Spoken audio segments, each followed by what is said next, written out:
அனைவருக்கும் வணக்கம். இன்று +2 தேர்வு எழுதி முடித்த மாணவர்கள் அடுத்து நீட் தேர்வுக்கு தயாராகுபவர்களுக்கு இந்த ஆண்டு நீட் 2026 கட் ஆஃப் எவ்வளவு இருக்கும், தமிழக அரசு மெடிக்கல் காலேஜ் சேர்க்கைக்கு டார்கெட் மார்க் எப்படி இருக்கும், டார்கெட் எப்படி நம்ம அமைத்து படிக்க வேண்டும் என்பதை பற்றி இந்த பதிவில் பார்ப்போம்.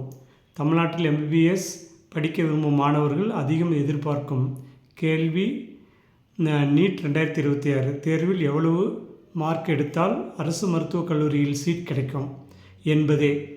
இதற்கான எதிர்பார்க்கப்படும் கட் ஆஃப் மதிப்பெண் குறித்து இந்த பதிவில் நாம் பார்ப்போம்.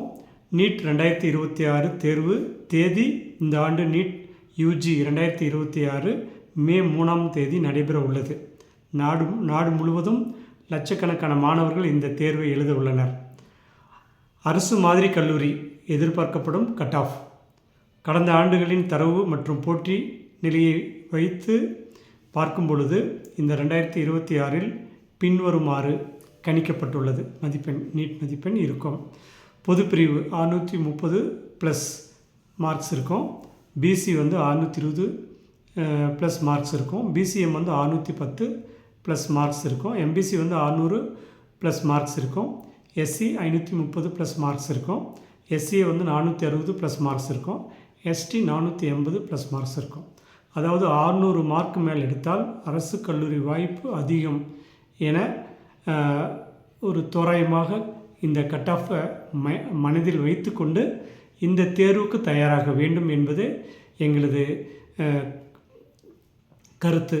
இப்போ யூனிக் அகாடமி மற்றும் தி சைத்தன்யா இன்ஸ்டியூட்டில் நீட் தேர்வுக்கான பயிற்சி வகுப்புகள் இந்த 40 நாள் பயிற்சி வகுப்பு நாளை முதல் தொடங்க உள்ளது. அதற்கான அட்மிஷன் நடைபெற்று கொண்டிருக்கிறது. நீட் தேர்வில் சேர்ந்து 40 நாள் பயிற்சிக்கு நீங்கள் பயிற்சி எடுக்க வேண்டும். ஆண் பெண் இருபாலருக்கும் தனித்தனி ஹாஸ்டல் வசதி உண்டு. நேரடி பயிற்சி முழு நாள், அந்த 40 நாளும் உங்களுக்கு முழு நாள் பயிற்சி வழங்கப்படுகிறது. சிறந்த ஆசிரியர், சிறந்த மாதிரி தேர்வுகள் மற்றும் பல ஆண்டுகளாக பயிற்சி வழங்கக்கூடிய சிறப்பு ஆசிரியர்கள், இந்த பயிற்சி வழங்கக்கூடிய நுணுக்கங்கள் பெற்றவர்கள் மூலம் மிக சிறந்த பயிற்சி வழங்கப்படுகிறது. மேலும் தகவலுக்கு 7868999794 மற்றும் 9443237648 என்ற எண்ணில் தொடர்பு கொள்ளலாம். அடுத்த ஒரு பதிவில் சந்திப்போம். அதுவரை உங்களிடம் விடைபெறுவது கல்வியாளர் முனைவர் ஜெய கோவிந்தராஜ். நன்றி, வணக்கம்.